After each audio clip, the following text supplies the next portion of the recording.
Deməli bax, oradan svarkadan qırılıbdır. Orada 3 tane durba var bastırılmış.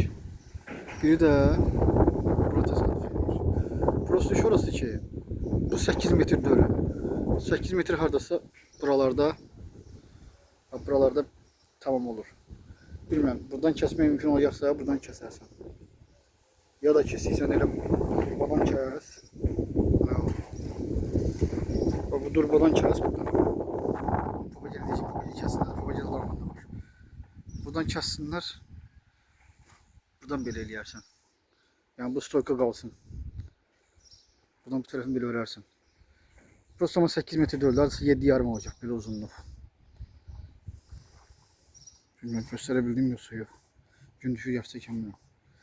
Amma 8 metr olması üçün hardasa buralardan olmalıdır. Buradan da nəm kəssən o tərəf havada qalacaq. En yaxşısı da stoykaya görə stoykaya kimi kəs məncə. Buradan da binadan evimdən yarım metr çıxır da. Yarım metrdən 60 santim işin olası.